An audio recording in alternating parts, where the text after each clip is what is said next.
हमारी जो इंडिजिनियस अध्ययन की पद्धति थी, हमारे जो भी संस्कृतियाँ थी, हमारे पठन पाठन की, ये क्या होता है कि क्षणे क्षणे जो है वो मतलब विस्मृति हो गया, फॉरगेटफुलनेस की तरफ पूरी की पूरी सोसाइटी चली गई। तो उनमें से लगभग 50 विलेजेस में तो प्रमाण मिले हैं कि यहाँ पे जैन सेटलमेंट्स थे। वन ऑफ द ओल्डेस्ट प्रतिमाएं ठेले भर भर के निकली थी, ऑलमोस्ट उनका नंबर 200 के भी ज़्यादा है। पर आपको जान के हैरानी होगी कि जो कॉलोनाइजेशन का कॉन्सेप्ट विश्व के बहुत सारी जो इंडिजिनियस कल्चर से उसको डिस्ट्रॉय कर चुकी है। हमारे यहाँ पे जिज्ञासा को बढ़ावा देना चाहिए। देखिए, संसार में सब कुछ बदल सकता है। आपके मित्र समय के साथ बदल सकते हैं, आपकी जॉब बदल सकती है, आपका बिजनेस बदल सकता है, नेता बदल सकते हैं, पर माँ बाप कभी नहीं बदल सकते।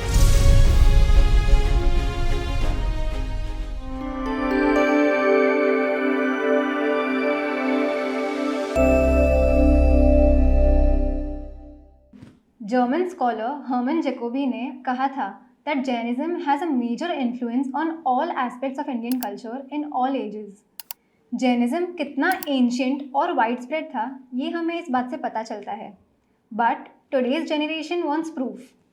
तो हमारी प्राचीन प्रतिमाएं और आर्किटेक्चर जो चिल्ला चिल्ला कर अपनी प्राचीनता साबित करते हैं, ऐसे बहुत सारे प्रूफ्स जिन्हें मिले हैं और जिन्होंने उन्हें दुनिया के सामने प्रेजेंट करने के लिए बहुत मेहनत की है, ऐसे हमारे गेस्ट श्री ऋषभ भाई भंडारी, जो लास्ट 10 ईयर्स से जैन हिस्ट्री और आर्कियोलॉजी में रिसर्च करते आए हैं और जिनके सफल पुरुषार्थ से जिन शासन को बहुत सी प्राचीन प्रतिमाएं वापस मिली है।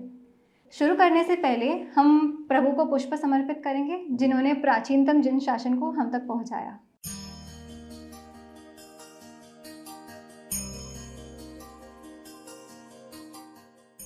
सबसे पहले, जो जैन मंदिर या जैन तीर्थ अभी गवर्नमेंट की कस्टडी में है, उसके बारे में आप क्या कहना चाहेंगे?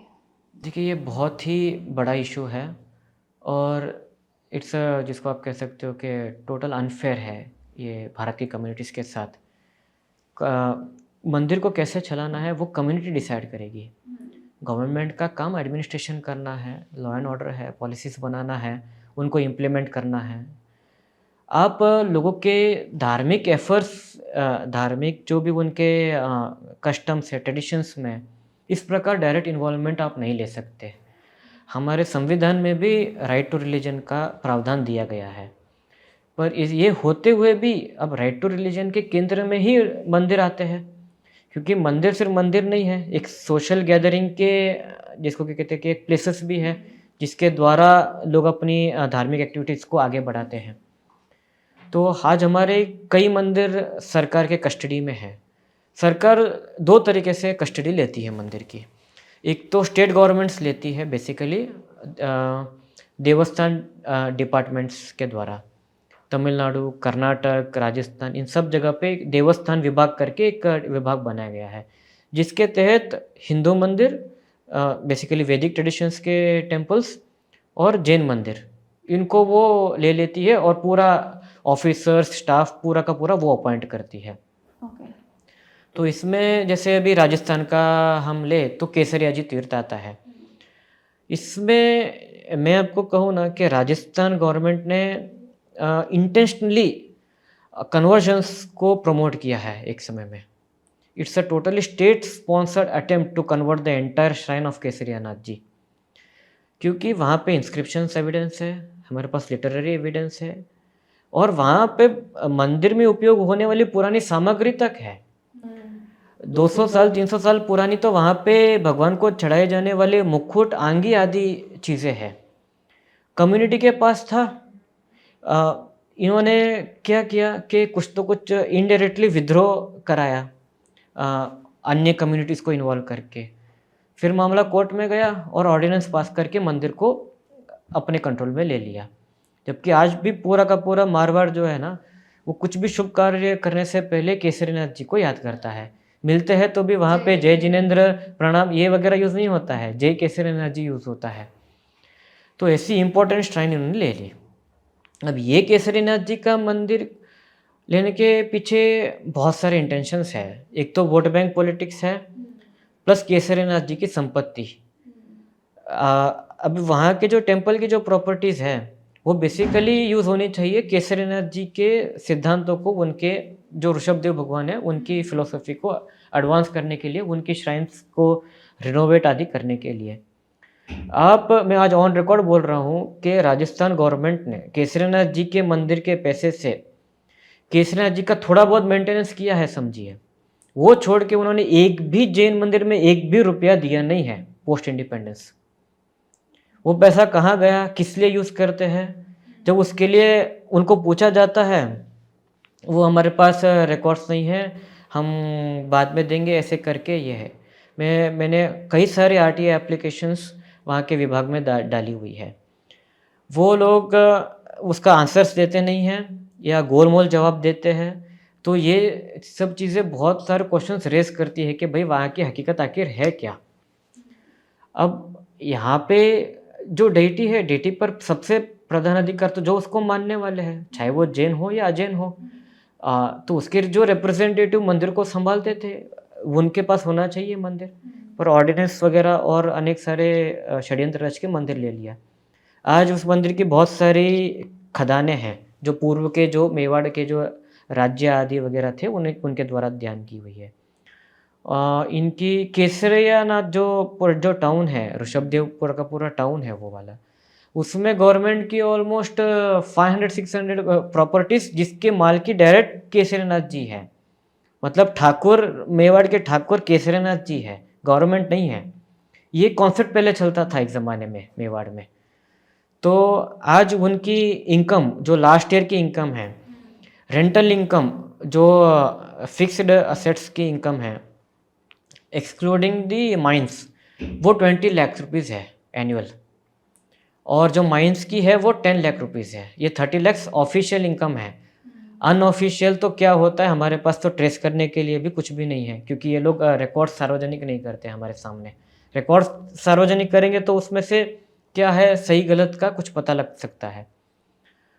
तो आप सोचिए ये 30 लाख रुपीज़ कहाँ यूज़ होता है। हमारे यहाँ मंदिरों में तो व्यवस्था है कि भाई इस सबके पर्पस निश्चित किए गए हैं। अब जैसे आपने पक्षाल के लिए किसी ने डोनेट किया है, तो वो उस पर्पस के लिए यूज़ होगा, या हमारे यहाँ पे देव द्रव्य की व्यवस्था है, उसमें वो फंड्स का यूटिलाइज होगा। बेसिकली रिनोवेशन, ये हमारा हेरिटेज प्रोटेक्शन का एक एंशिएंट कॉन्सेप्ट है। हम एक कॉर्पस बनाते हैं कि कुछ भी परिस्थितियाँ होती है मंदिरों का, ताकि हम देखिए तीर्थंकरों को प्राइम इम्पोर्टेंस देते हैं।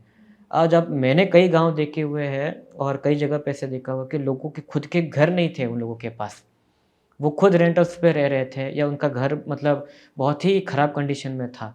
पर जब मंदिर बनाने का ये आया, अवसर आया, तो उन्होंने अपने हाथों के मतलब सब कुछ, वो इमोशनल मोमेंट्स मैंने देखे हुए हैं कि पहले भगवान का घर बनेगा फिर हमारा बनेगा। ये क्या था, ये कल्चरल अटैचमेंट था, क्योंकि ये उनको अपना एक व्यक्ति के लिए कहते हैं ना कि मेरा घर बना तो मेरे लिए बहुत खुशी का मौका है। तो एक आम जैन के लिए जब उनके परमात्मा का मंदिर बनता है ना, ये उसके लिए अपूर्व आनंद का ये बनता है, स्पेशली जिस एरिया में वो रह रहा है और उसने अभाव महसूस किया है। तो ये गवर्नमेंट ऑफ राजस्थान ने डिनाई किया है लोगों के राइट टू वर्शिप का। उस श्रद्धा का ही खिलवाड़ हो रहा है। श्रद्धा का 100% खिलवाड़ है। और ये सिर्फ जैन्स के साथ हो रहा है ऐसा कि नहीं, वैदिक ट्रेडिशंस और भी ट्रेडिशंस के हैं। आप तमिलनाडु जाइए, हज़ारों मंदिर है। राजस्थान में एक मंदिर केसरीनाथ जी का हमारा गवर्नमेंट के पास है।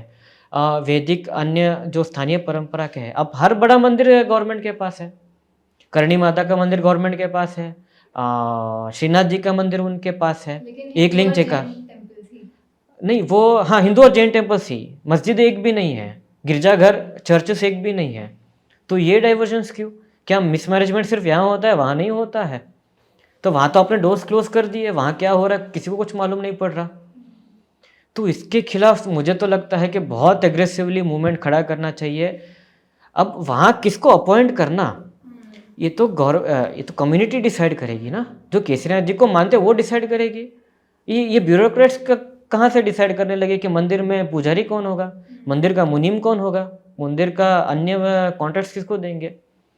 अब आप सोचिए, जब मैंने इसकी पूछी कि भाई आपके यहाँ स्टाफ कितने हैं, तो उन्होंने मुझे स्टाफ की लिस्ट भेजी। ये ऑफिशियल रिकॉर्ड है मेरे पास। उसमें उन्होंने मेंशन किया है कि हमारे मंदिर में 2 पुजारी है। आप आज के दिन जाके केसरीनाथ जी के मंदिर में जाके देखिए, वहाँ पे 25 लोग हैं। तो ये लोग कौन है फिर? अगर आपका ऑफिशियल रिकॉर्ड 2 कहता है, तो ये बाकी के रिमेनिंग कौन है वहाँ पे? वहाँ पे आए दिन कन्वर्जन्स के अटेम्प्ट्स होते हैं, तो उसको आप एड्रेस करते नहीं हो। जो यात्री वगैरह आते हैं उनके लिए ये लोग फैसिलिटी देते नहीं हैं। कम्युनिटी को वापस से वहाँ पे नई धर्मशाला बनानी पड़ी ज़मीन लेके। मतलब ये क्या करेंगे, ये उसको टूटी-फूटी है तो उसको पूरा का पूरा डिटोरेटेड कंडीशन में ही रखेंगे। अरे वो दिक्कत धर्मशाला कहाँ है? यहाँ है ना, देखिए यहाँ पे आके रुकिए। मतलब क्या आदमी छत गिर के वो चला जाए भगवान के घर सीधा? तो ये है। अब वहाँ पे जैसे तिरुपति का मंदिर है, ये भी गवर्नमेंट ऑफ आंध्र प्रदेश के अंतर्गत आता है। तो वहाँ पे नॉर्म्स बनाए गए हैं कि यहाँ पे जो दान आदि जो भी आएगा, ये अन्य पर्पज़ के लिए यूज़ नहीं होगा।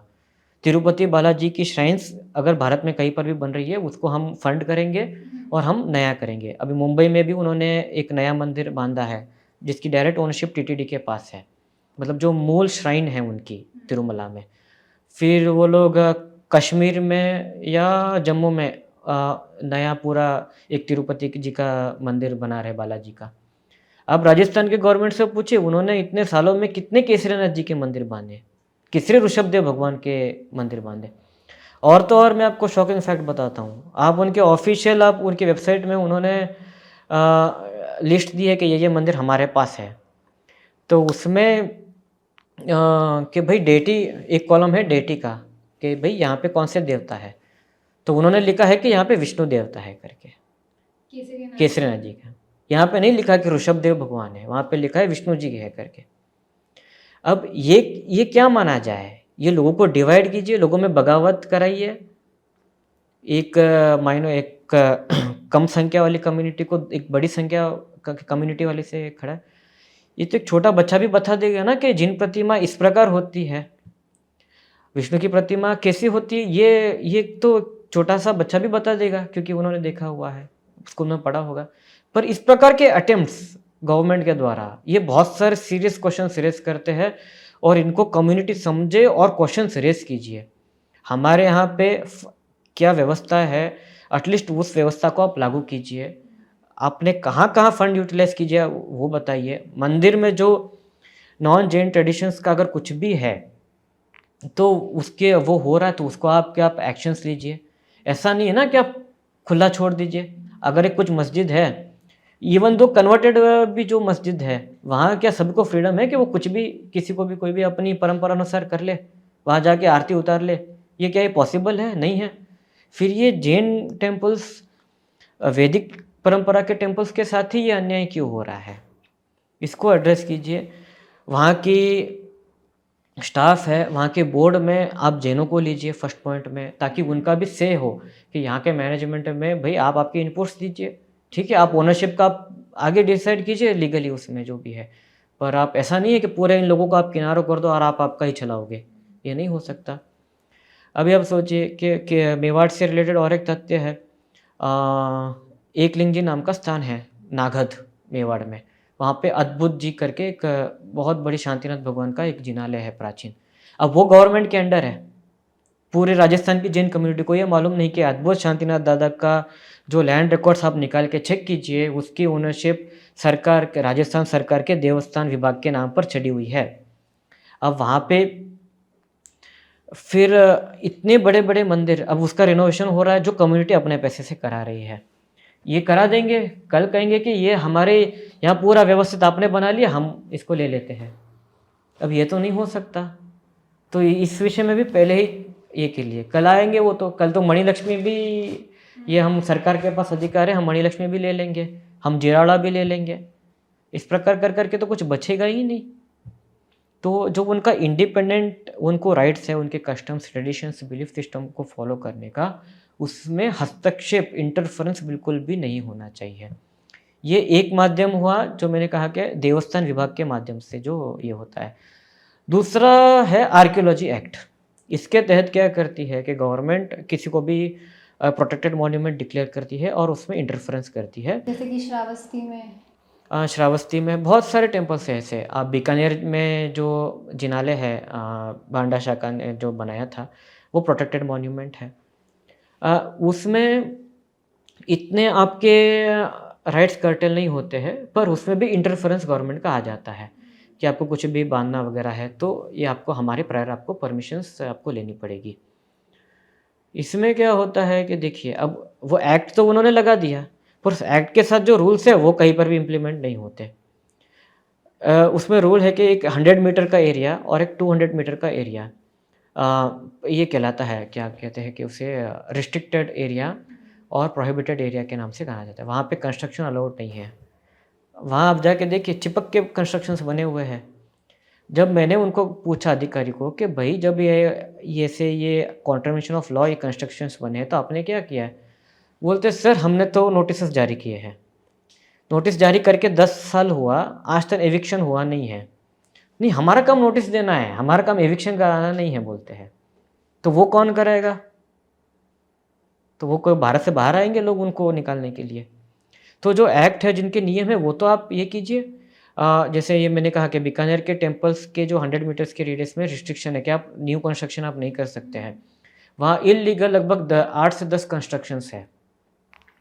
कर्नाटक में बहुत सारे मंदिर जो है वो इस एक्ट के तहत प्रोटेक्टेड मॉन्यूमेंट ये वगैरह घोषित किए गए हैं।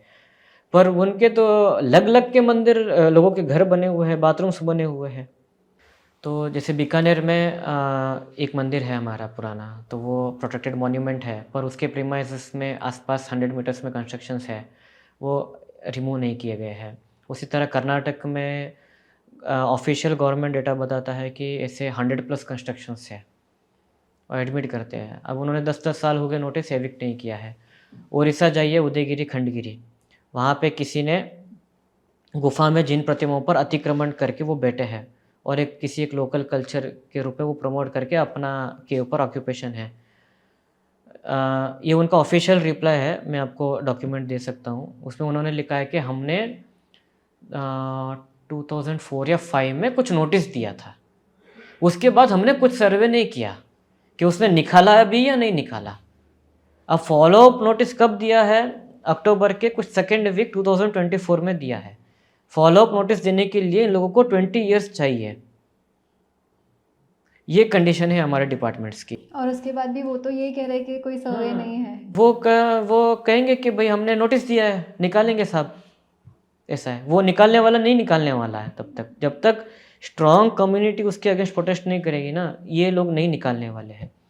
तो ये इस प्रकार हिस्टोरिकल सिग्निफिकेंस की प्लेसेस हमारे हाथ से जा रही हैं, वह हमारे राइट्स जा रहे हैं। ये बहुत चिंता का विषय है। मध्य प्रदेश के स्टेट आर्कियोलॉजी डिपार्टमेंट के पास 950 से 1000 जिन प्रतिमाएं हैं जो उनको अलग अलग स्थान से मिली हुई है। ये ऑन रिकॉर्ड उनका रिप्लाई है जो उन्होंने 2024 में मुझे दिया है। जो अभी उनके म्यूजियम में है। म्यूजियम्स है या अलग अलग यहाँ वहाँ बिखरे पड़े हैं। ये ऑन डिस्प्ले और ऑफ डिस्प्ले, इतने उनके पास आर्टिफैक्ट्स जैनिज्म से रिलेटेड है।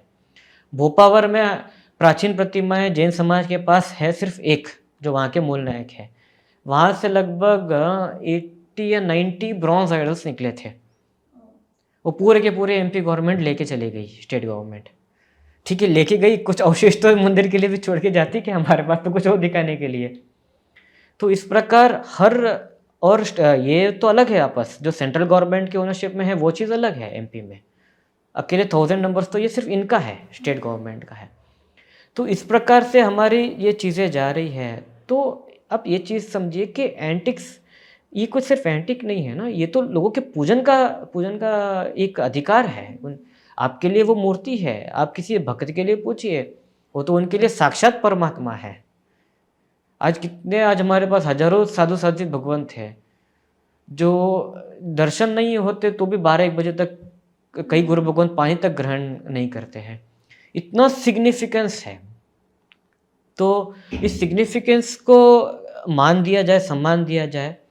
अभी रिसेंट का एक केस है, राजस्थान में लास्ट 3 ईयर्स में कई जगह पे जिन प्रतिमाएं निकली। अब वो पुलिस स्टेशन में पड़ी है कि ये हमारे सेफ कस्टडी में है करके। वहाँ पे क्या है कि बेसिकली लॉ है। अब क्या होता है कि ऐसा नहीं है कि हर साल में मूर्तियाँ निकली है, तो डिपार्टमेंट्स को क्या प्रोसीजर करना उनको मालूम नहीं। तो बेसिकली इसमें सबसे पहला आता है कलेक्टर। तो कलेक्टर साहब के पास आता है, वो कस्टडी लेते हैं और कहीं पे रखवाते हैं। फिर वो रिप्रेजेंटेशंस लेते हैं, आर्कियोलॉजी वालों के रिपोर्ट्स लेते हैं, फिर एक डिसीजन पास करते हैं। पर ऐसे भी प्रावधान है कि इन सब को ओवरऑल कर सकता है कल्चरल डिपार्टमेंट। अगर कल्चरल डिपार्टमेंट के कहे कि भाई वहाँ इस वर्ग इस डेटी को मानने वाले लोग हैं, वो वहाँ पे सुरक्षित रहेगी, तो उनको आप दीजिए। अच्छा। हाँ, पर उस लेवल तक का पुरुषार्थ हमको करना पड़ेगा, वरना वो नहीं मिलेगी। अब जैसे राजस्थान में सुजानगढ़ करके एक स्थान है, वहाँ के पास के एक गोपालपुर नाम गाँव से प्रतिमा मिली। अब 1 साल होने आया, प्रतिमा पुलिस स्टेशन में है। सब वो आर्कियोलॉजिकल डिपार्टमेंट की रिपोर्ट्स भी आ गई, सब कुछ आ गया, उसका संप्रदाय निर्धारण भी हो गया, पर अभी तक कम्युनिटी को उन्होंने नहीं दी है। पूछते हैं तो हाँ, हम उसकी कार्यवाही कर रहे हैं। तो इस प्रकार ये कार्यवाही कर कहते हैं कि हम कार्यवाही कर रहे हैं, और इन बीच पता नहीं किसी एक दिन न्यूज़ आ जाती है कि ये यहाँ के म्यूज़ियम में हमने रखवा दी। आप इंस्क्रिप्शंस रखिए, मंदिर के भाग वगैरह, कुछ खंबे आदि जो इस प्रकार के रिमेन्स आप रखिए, कम्युनिटी का विरोध नहीं है, पर जो उनके आराधना के जो प्रतीक है उनको आप इस प्रकार उनका राइट डिनाई नहीं कर सकते। ये तो उनका कॉन्स्टिट्यूशनल राइट है, राइट टू वर्शिप का। तो इस प्रकार से हुए हैं, तो कई जगह पे मैंने और मेरे अनेक मित्रों ने भी इन्वॉल्वमेंट इसमें लिया है, तो कई जगह पे हम सक्सेसफुल भी हुए हैं। प्रोसीडिंग्स थोड़ी फास्ट करा के उनको टेम्पल्स में हमने शिफ्ट कराया भी हुआ है, क्योंकि ये भी एक प्रिजर्वेशन है, और इसमें जब तक कम्युनिटी का लार्ज स्केल इंटरेस्ट नहीं आता है ना, तब तक प्रशासन हमारी बात नहीं सुनता। तो इस ओर हमको ध्यान देने की आवश्यकता है। हम जानना चाहेंगे कि आपके जितने अनुभव रहे उसमें प्राचीन प्रतिमाएं किस प्रकार से और कौन सी जगहों से मिली? एक जनरल कंसेप्शन ये है कि जो मूर्तियाँ हैं वो पिछले 100-200 साल से किसी न किसी रूप में मिल रही है। पर अब जब हम थोड़ा इसका भी मूर्ति प्राप्त करने का भी एक लंबा इतिहास हमारे यहाँ रहा है। तो इस क्वेश्चन का आंसर जो है मैं कुछ पार्ट्स में देना चाहूँगा। पहला तो हम जो पुरानी डिस्कवरीज़ थी, जो मतलब आज से 1000 साल पहले, 1500 साल पहले हमको अलग-अलग क्षेत्रों से प्रतिमाएँ मिली है, उनकी थोड़ी बहुत हम उसका इतिहास देख लेते हैं।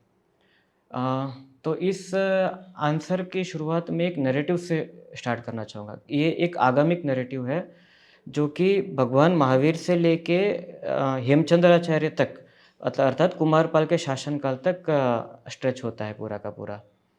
अ, इसका ये भूमिका रूप में है, जो आपका ये आंसर बनेगा आगे जाके। भगवान के समय में उनकी एक प्रतिमा बनी थी, जब अभी उनकी दीक्षा होनी भी बाकी थी। हाँ, तो जब वो गृहस्थ अवस्था में थे, तो किसी ने गृहस्थ अवस्था में जब वो कायोत्सर्ग ध्यान में थे, तो उनका एक पूरा उन्होंने व्यवस्थित एक प्रतिमा एक विशिष्ट क्वालिटी के चंदन से बनाया था। अच्छा। जी। फिर वो प्रतिमा स्थापित हुई सिंध प्रांत में, विदभय विदभयपुर पट्टन नाम का एक शहर था उस समय में। आज वो एरिया पाकिस्तान में आती है। तो वहाँ पे स्थापित हुई, वहाँ पूजी जाती थी। वो समय में वहाँ के राजा उदयन और उनकी रानी प्रभावती थी। फिर क्या हुआ कि वो मूर्ति कुछ सालों बाद चोरी हो जाती है, और चोरी होके वो आती है उज्जैन में, और वहाँ पे एक रिप्लेस कर दी जाती है उसकी रेप्लिका से। फिर क्या होता है, ये क्योंकि ये भगवान महावीर के वो समय में बहुत एक प्रमुख श्रावक थे राजा उदयन, तो वो पूरे सैन्य बल लेके उस प्रतिमा को प्राप्त करने के लिए वापस सिंध से उज्जैन तक आते हैं, अवंती प्रांत में, एमपी में। फिर वहाँ आते हैं, फिर बीच में पर्युषण का पर्व आ जाता है, तो दोनों के बीच सुलह हो जाती है, और ये उनको क्षमा कर देते हैं। और जो अपनी जो अत्यंत उनको जो प्रिय थी, ऐसी प्रतिमा उन्होंने वहीं पे रहने दी उज्जैन में, और उनके वहाँ जो रेप्लिका थी वो रही। अब हुआ यूँ कि कालांतर में विदभयपुर पट्टन जो है वो मतलब नष्ट हो जाता है, तो वो साथ-साथ वो मंदिर भी मतलब वो अवशेष रूप में हो जाता है, और प्रतिमा दब जाती है। और ये जो उज्जैन में थी, जो ओरिजिनल प्रतिमा थी, तो इसका पूरा ट्रैक रिकॉर्ड मिलता है मौर्यम पीरियड तक भी। तो आचार्य सुहस्तीसुरी महाराज ने भी उनके दर्शन किए थे। ये सब प्रमाण हमारे जैन सूत्रों में, प्राचीन जो सूत्र है प्राकृत आदि भाषा में, उसमें मिलते हैं। तो यहाँ क्या होता है कि ये जो नैरेटिव है, ये वैसे तो बहुत डिटेल्ड है कि ये अलग-अलग समय में इन दोनों प्रतिमाओं के मतलब क्या-क्या घटनाक्रम हुए। पर ये जो हमारी सिंध प्रांत की जो प्रतिमा थी, इसका पूरा इतिहास जब आचार्य हेमचंद्र सूरी जी अपने श्रावक कुमारपाल महाराजा को कहते हैं, तो कुमारपाल महाराजा को एक डिज़ायर होती है कि हम क्या उस प्रतिमा को रिकवर कर सकते हैं क्या करके। तो आचार्य हेमचंद्र सूरी जी ने प्रयास करने के लिए उनको प्रेरित किया। फिर होता ऐसा है कि अपने राज्य से स्पेशली ट्रेंड जो इस पर्सनल रहते हैं वो उनको वहाँ भेजते हैं और एक सिस्टमेटिक रूप से कई समय तक उसका एक्सकवेशन होता है उस नष्ट नगरी में कि काश हमको ये प्रतिमा मिल सके। तो वो काफ़ी समय बाद उनको रिकवर होती है वो प्रतिमा, जो सिंध में थी। जो सिंध में थी। तो ये one of the earliest record है हमारे यहाँ एक्सकवेशन का, जो आर्कियोलॉजी में आता है कि हम एक साइंटिफिक तरीके से जो हमको लगता है कि प्रोबेबली ये साइट में कुछ ना कुछ है या इधर कुछ ना कुछ हिस्टोरिकल चीज़ें हमको मिल सकती है। तो ये हमारे जैन सूत्रों में एक दिया गया है और ये खुद आचार्य हेमचंद्र सूर्य जी ने रिकॉर्ड किया हुआ है। ऐसा नहीं है कि उसके बाद में किसी ने ये चीज़ पूरी रिकॉर्ड की है। उनकी हाज़िरी में ये घटना हुई है और वो मूर्ति रिकवर होती है। साथ-साथ उसके साथ एक इंस्क्रिप्शन भी रिकवर होता है राजा उदयन का, जो जो उन्होंने उस मंदिर प्रतिमा के मेंटेनेंस आदि के लिए जो दान दिया था, वो भी रिकवर होता है। और कुमारपाल महाराजा सिंध प्रांत से उसको गुजरात लेके आते हैं अपनी राजधानी पाटन में। और तो ये वन ऑफ द अर्लीस्ट हमारे पास एग्ज़ाम्पल है। हमको लगता है कि शायद अभी 100-200 इयर्स में ये चीज़ें भारत में हो रही है कि हम ले जा रहे हैं पूरी टीम को, खुदाई कर रहे हैं, हमको कुछ मिल रहा है, हम रिपोर्ट्स पब्लिश कर रहे हैं, पर ऐसा नहीं है। त्रिशष्टि शलाका पुरुष चरित्र में इसका पूरा का पूरा रिकॉर्ड दिया हुआ है। ओके, मतलब ये वन ऑफ द अर्लीस्ट, सबसे पहला एक्सकवेशन या प्रोजेक्ट अगर किसी ने किया हो तो तो ये कुमारपाल हमारे में महाराजा ने है, किया ये था। कुमारपाल महाराजा को श्रेय जाता है। ओके। तो ये एक एग्ज़ाम्पल हुआ। इसके बाद आप देखेंगे कि 17वीं शताब्दी में जोधपुर के पास एक गाँव है कापरडा, वहाँ पे 17वीं शताब्दी में उनको एक प्राचीन प्रतिमा वहाँ पे मिली थी, ज़मीन में से। ज़मीन में से। तो आज भी वो पूजी जा रही है स्वयंभू पार्श्वनाथ जी के नाम से। अच्छा। जी।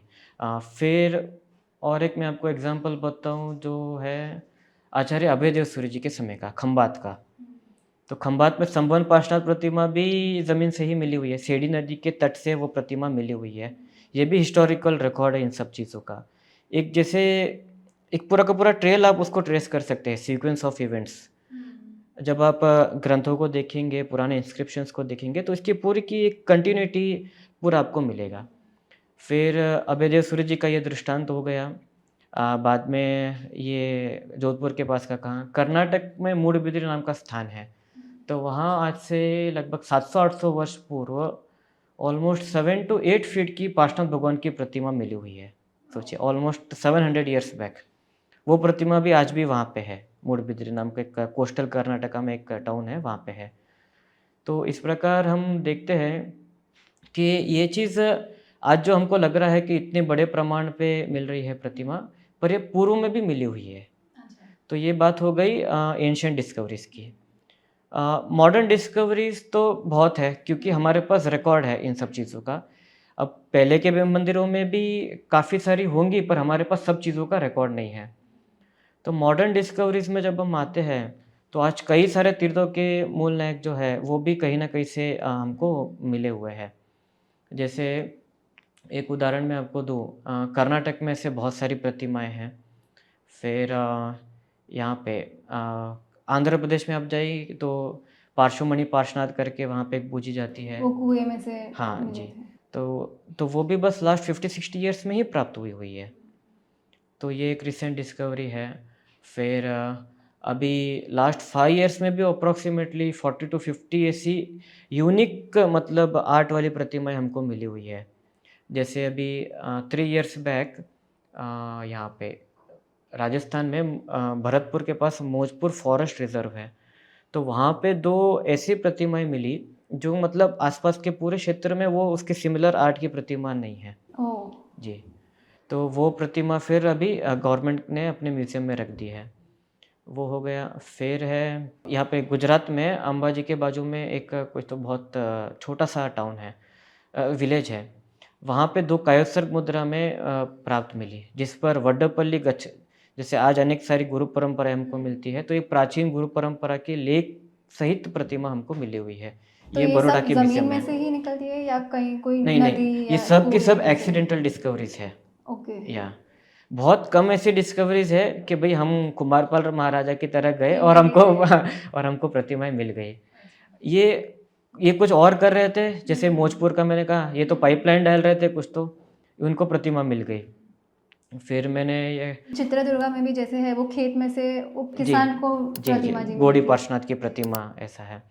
तो जिस तरह से हमें प्रतिमा प्राप्त हो सकती है, जी ऐसा भी पॉसिबल है कि कोई लोकल रेसिडेंट्स को वो प्रतिमा प्राप्त जी, हुई ऐसे है ऐसे बहुत सारे एग्जांपल्स और हैं। उन्होंने उनकी मान्यता के अनुसार उसे यस, पूजना शुरू कर दिया हो? ऐसे एक नहीं, 100 नहीं, शायद ऐसे हज़ारों मूर्तियाँ मतलब पूरे भारतवर्ष में हैं। अ, ये भी अलग-अलग टाइम फ्रेम में प्राप्त हुई हुई है। जैसे मैं जहाँ से आता हूँ, ये हावेरी डिस्ट्रिक्ट है। तो इस डिस्ट्रिक्ट में भी लगभग 20 एक तो मैंने खुद ने ऑब्ज़र्व की हुई है अलग-अलग विलेजेस में। अच्छा, मतलब वो उनके देव के स्वरूप में वो जैन अपने-अपने देव प्रतिमाओं के को पूज रू रहे स्वरूप हैं। में पूज रहे हैं। कई लोगों को मालूम भी है कि ये जैन प्रतिमा है, तो वो अच्छा। एज़ अ जैन प्रतिमा के रूप में भी पूजन करते हैं, पर जो उनकी जो लोकल कल्चर्स है, वो अनुसार वो लोग करते हैं। अ, तो ये ज्ञान का अभाव है जिसके कारण वो, ये है, या उनको उस प्रतिमा से अटैचमेंट हो गया है? अभी देखिए कि हुआ क्या है कि भारत जो है ना, ये 2 मेजर फ़ेज़ ऑफ कोलोनाइज़ेशन से गुज़रा है। हुँ। एक लगभग 1250 के बाद जब अफ़गानिस्तान वग़ैरह एरिया से जो खिलजियों का शासन भारत में हुआ, फिर मुग़लों का शासन हुआ। तो बेसिकली क्या है ना कि ये एक अलग प्रदेश से आते थे और इनका एक अपना एक धर्म, अपनी एक कल्चर ये लोग अपने भारत में लेके आए। और इनका क्या है कि आधिपत्य बहुत ऑलमोस्ट 600-700 ईयर्स आप कह सकते हैं कि बहुत स्ट्रॉन्ग रहा। फिर लास्ट के हमने देखे हैं कि 150-200 ईयर्स ब्रिटिश रूल हमारे भारत में रहा। तो ये जो एक 800 ईयर्स का जो हमारे भारत में रूल रहा, तो इसका परिणाम ये हुआ कि हमारी जो इंडिजीनियस अध्ययन की पद्धति थी, हमारे जो भी संस्कृतियाँ थी, हमारे पठन-पाठन की, ये क्या होता है कि क्षणे-क्षणे जो है वो मतलब विस्मृति हो गया। मतलब एक फ़ॉरगेटफुलनेस की तरफ पूरी की पूरी सोसाइटी चली गई। ये मेन रीज़न ये है। बाकी रीज़न ये है कि जब अब भारत स्वतंत्र हुआ, तो क्या है कि सब कम्युनिटीज़ की अपनी-अपनी प्रॉब्लम्स थी। देश का विभाजन हो गया था, पॉपुलेशन थोड़ी बहुत एक्सचेंज हो गई थी। तो इन सब चीज़ों के कारण ये जो चीज़ 200 ईयर्स में ये जो चीज़ प्रतिमाएँ निकली वगैरह हुआ है, तो इसके प्रति ज़्यादा ध्यान हर प्रदेश में नहीं जा पाया। कुछ एक प्रदेश में गया, जैसे गुजरात, राजस्थान में आप कह सकते हैं कि कंपैरेटिवली थोड़ी बेटर है पोज़ीशन, पर रेस्ट ऑफ द इंडिया में तो ये बहुत ही विचारणीय है। कि आप सोचिए कि हावेरी डिस्ट्रिक्ट है, तो इधर लगभग जब मैंने एक इंस्क्रिप्शंस को एनालाइज़ किया, तो हमको लगभग जो प्राचीन विलेजेस है अप्रॉक्सिमेटली 200 के करीब, तो उनमें से लगभग 50 विलेजेस में तो प्रमाण मिले हैं कि यहाँ पे जैन सेटलमेंट्स थे, वो इंस्क्रिप्शन से मिलते हैं। अभी क्या होता है कि हर जगह तो मंदिर एज़ इट इज़ नहीं हो पाता, जैसे पॉपुलेशन शिफ्ट हुआ या पॉपुलेशन के कल्चर्स में, रिलीजन्स में चेंज हुआ, तो वो क्या होता है कि धीरे-धीरे खंडर हो जाता है, अगर आप 1 साल भी उसको नहीं देखोगे, तो वो ढह जाता है। फिर वहाँ पे अलग गतिविधियाँ होती है, फिर कुछ करते हैं, फिर चीज़ें प्रकाश में आती हैं। तो इन जब इंस्क्रिप्शंस को एनालाइज़ करते हैं, तो ये चीज़ हमारे सामने आती है। And this is true for each and every district of Karnataka and Telangana basically. आज हमें पता है कि मोदी गवर्नमेंट ने लगभग 200 जैन और हिंदू मिला या के सब मिला एंशिएंट के। आइडल्स इंडिया में वापस लाए हैं, और अभी यूके के म्यूजियम में लगभग 1000 जैन आइडल्स है। तो 1000 तो शायद नहीं होगी, पर है बहुत सिग्निफिकेंट नंबर में है। ओके, सब मिला के इंडिया से होगी 1000 तो के करीब। जब कोई मंदिर या कोई प्रतिमा गवर्नमेंट की कस्टडी में होते हैं, जी। तो उसके क्या फ़ायदे या नुकसान देखने को मिलते हैं? अभी देखिए, ये जो कॉन्सेप्ट ऑफ म्यूज़ियम का है, संग्रहालय का है, ये एक तरह से भारत के लिए नया है। अच्छा, ये जब ब्रिटिश एम्पायर कैसा था, ये कॉन्सेप्ट? हाँ जी, तो उनके समय में आर्कियोलॉजी डिपार्टमेंट भारत में स्थापित हुआ और ये म्यूज़ियम्स भी कई जगह पे मिले। आज भी लगभग हमारे 100 ईयर्स पुराने भी म्यूज़ियम्स हैं, जैसे कोलकाता का है, भावनगर का है, तो ये बहुत है पुराने म्यूज़ियम्स हैं। तो ये सब करते थे, तो क्योंकि इन इनके लिए ये एक सब्जेक्ट ऑफ जिसको कि आप कह सकते हैं कि स्टडी था मात्र। जैसे उनके लिए कोई फिज़िक्स है, केमिस्ट्री है, इसीलिए उनके लिए एक हिस्ट्री एक सब्जेक्ट था। उनको इससे ज़्यादा फ़र्क नहीं है कि इनका आगे का भविष्य क्या? उनका वो उसको जैसे कि कह सकते हैं ना कि उनके लिए वो भी एक एक्सपेरिमेंट है कि कल्चरल आइटम मिली है तो हम उसके सिग्निफिकेंस को एनालाइज़ कर सकें। उनका देखने का दृष्टिकोण अलग था और भारत की जो प्रजा थी इनके लिए ये स्थापत्य, ये प्रतिमा वग़ैरह जो चीज़ें हैं, इनका एक अलग सिग्निफिकेंस रहा है। अब क्या हुआ कि जो कई सारी मेजर डिस्कवरीज़ हुई, वो सीधी की सीधी चली गई म्यूज़ियम्स में। जैसे यहाँ पे बड़ौदा में ही एक इलाका है अकोटा करके, तो वहाँ पे एक ज़माने में जो उस रीजन की, जो गुजरात रीजन की वन ऑफ द ओल्डेस्ट प्रतिमाएँ अब कहे कि मतलब थैले भर भर के निकली थी। ऑलमोस्ट उनका नंबर्स 200 के भी ज़्यादा है और इनका टाइम पीरियड जाता है 5th सेंचुरी से 8th सेंचुरी तक का और सब की सब अलग-अलग मेटल्स की मूर्तियाँ हैं। अब प्रॉब्लम ये हुआ कि आप सोचिए कि वो समय में और ये बात है और वो 1960s 60 के आसपास की। तो इतना इग्नोरेंस था कि ये मूर्तियाँ एज़ अ डॉल के रूप में या कोई खेलने के पदार्थ के रूप में ये हमारे यहाँ पे बड़ौदा में बिकी हुई है। और ये बिकती-बिकती आज मुंबई में भी वो मूर्तियाँ है, बड़ौदा में भी है और विदेश के संग्रहालयों में भी है। अ, तो ये एक चीज़ हुई। तो बेसिकली कॉन्सेप्ट ऑफ म्यूज़ियम जो यहाँ पे एक इग्नोरेंस था, तो उसको एड्रेस कर पाए उसके लिए आया। पर as a community, as a living and furnishing community हमारे लिए ये इम्पोर्टेंट होता है कि ये हमारे लिए मात्र कोई प्रदर्शन की वस्तुएँ नहीं है। ये बहुत-बहुत उसके बियॉन्ड है। उनके लिए एक आर्ट है, वो उनको स्टडी करेंगे, वो सब ठीक है उनके हिसाब से, पर वो कार्य तो हर जगह पे हो सकता है। उनके लिए एक प्रदर्शन के रूप में हम नहीं रख सकते। तो इसके लिए क्या है कि हमको बेसिकली एक नैरेटिव बिल्ड करना चाहिए और ये जब समाज को इसकी नेसेसिटी महसूस होगी और वो डिमांड करेगा तब इस चीज़ में कुछ फ़र्क आ सकता है। और शायद जब वो एज एन ऑब्जेक्ट उसको रख रहे हैं और हम एज अ प्रभु उनको रख जी, रहे जी। हैं, तो उसमें भी फ़र्क बहुत रहेगा। डिफ़रेंस है ना, बहुत डिफ़रेंस है। उनके लिए तो कमर्शियल इंटरेस्ट भी आ जाते हैं। जैसे गौतम बुद्ध का उन्होंने पूरा का पूरा कमर्शियलाइज़ेशन कर दिया। आज आप भारत में कहीं पर भी जाए, कोई होटल जाए, कोई सैलून में भी जाए, वहाँ ऐसे आर्ट ऑब्जेक्ट उनको रख दिया। तो ये हमारे पूर्वाचार्यों को कभी भी ये चीज़ मंज़ूर नहीं थी।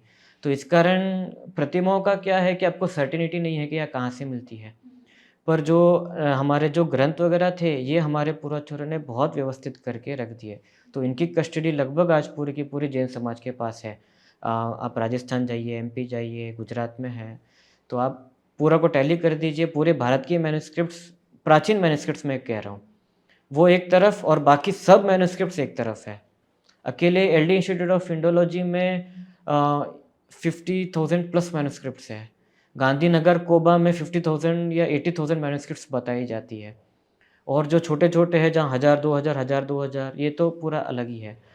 तो प्रतिमाओं का क्या है कि इसके लिए कुछ जो एक्ट्स भी बने वो भी इसमें रिक्लेम करने में बहुत बड़ा मतलब हर्डल है हमारे लिए।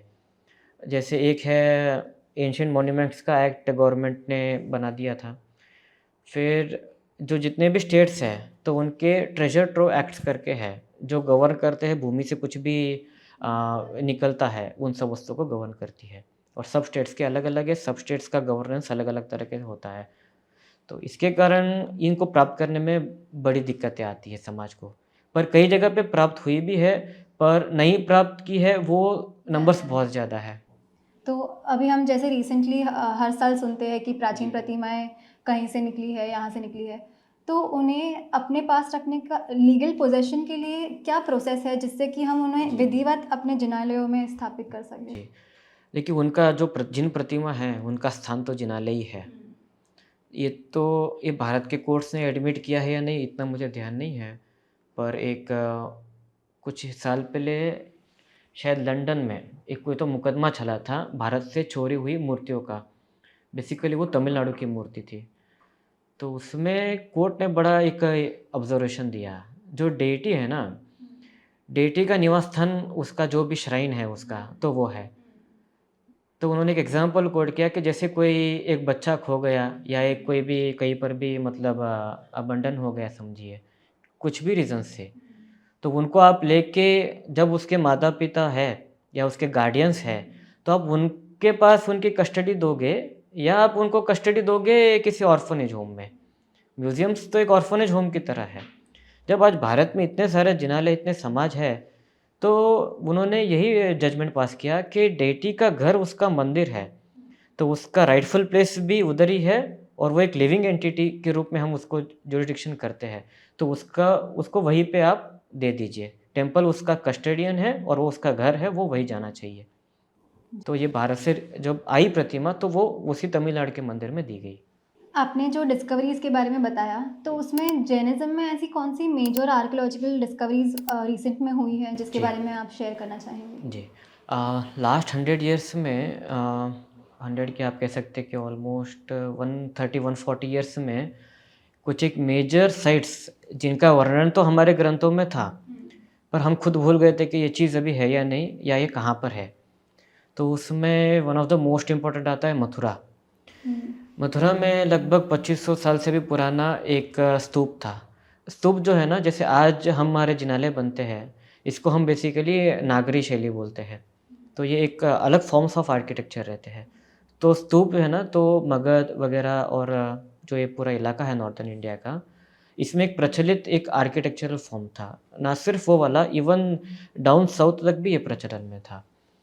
तो स्तूप जो है, वो स्तूप का पूरा अवशेष उधर उनको मिल गया, और उसमें जो हमारे ग्रंथों में अनेक जो वर्णन आते थे, गुरु भगवंतों के नाम आते थे, गुरु परंपराओं के जो उल्लेख आते थे, उनके इंस्क्रिप्शंस ब्राह्मी वगैरह में हमको मिल गए।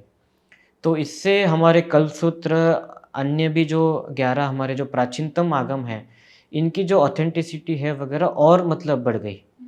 देखिए, भारत के लोगों के लिए तो उनके लिए है ही, पर जो एक वेस्टर्न एटीट्यूड है कि भाई हर सब कुछ लिखा हुआ हम कैसे माने, तो जब इसको कहते हैं कि हम एक कोरैबोरेटिव एविडेंस हमको मिल गया आर्कियोलॉजी में, तो उसमें अनेक प्रतिमाएं मिली जो अलग टाइम पीरियड्स की थी।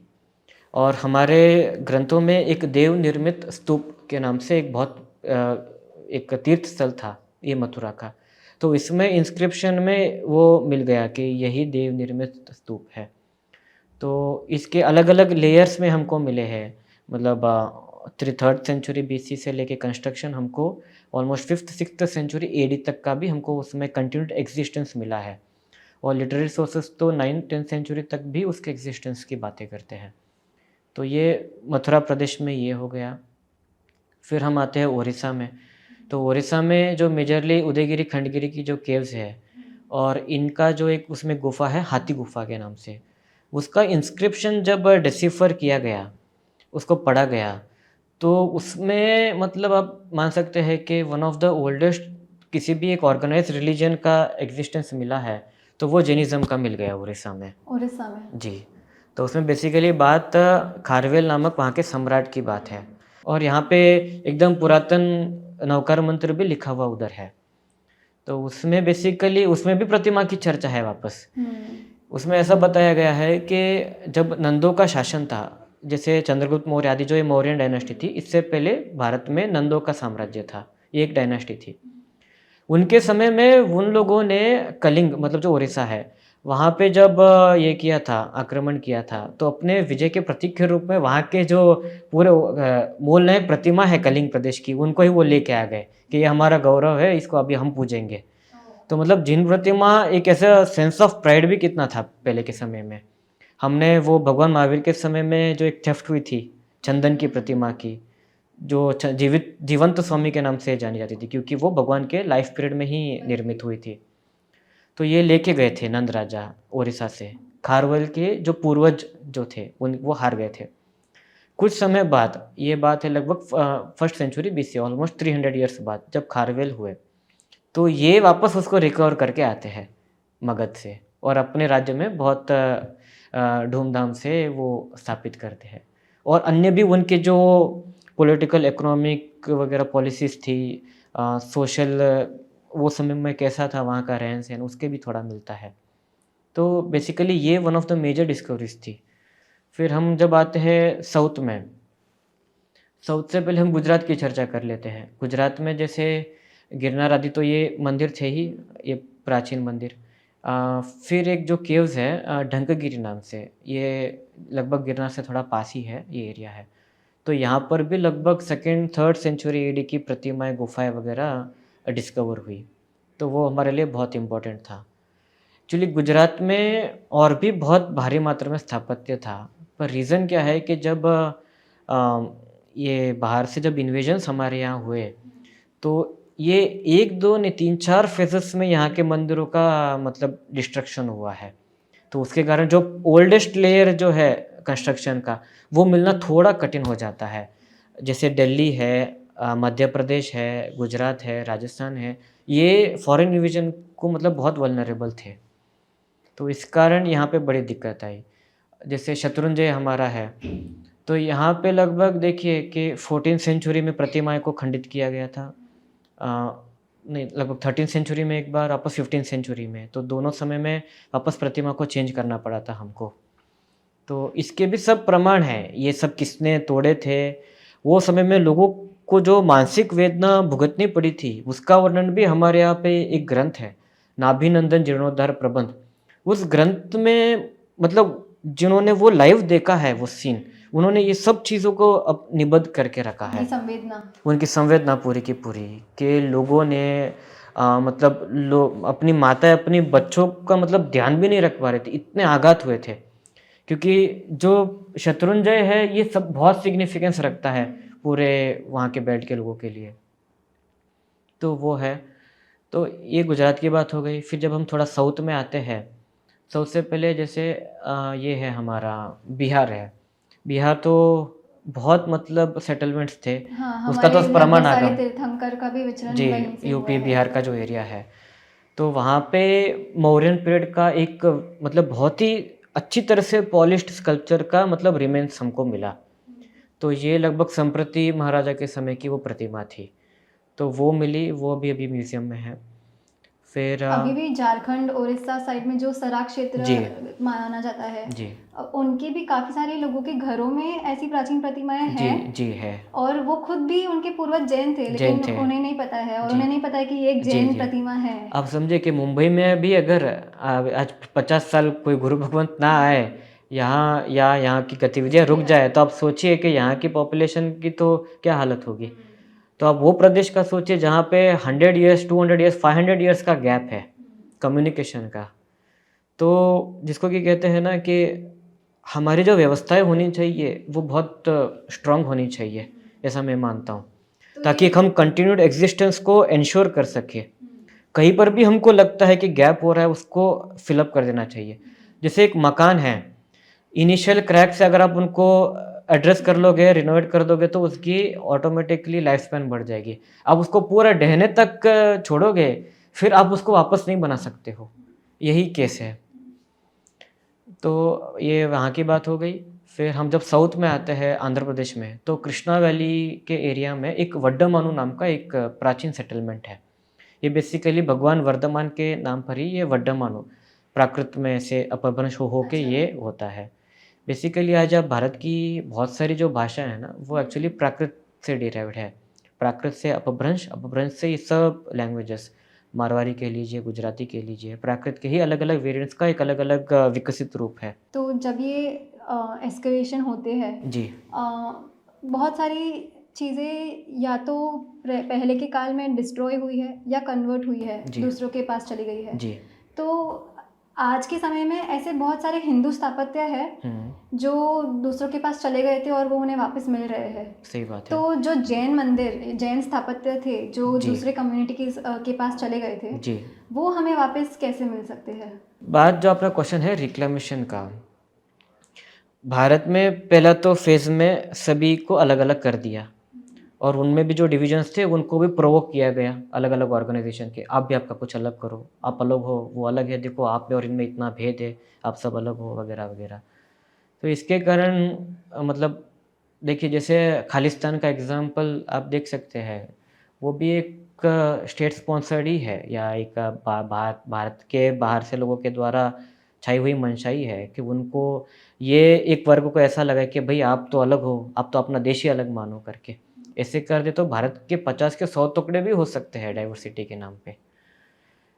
तो ये प्रयास के अंतर्गत जो कानून थे भारत में जो एनेक्ट हुए हैं, वो उसी तरह से हुए जो भारत के कल्चर की जो मतलब अस्मिता है उसको उसमें हर्डल्स डाले।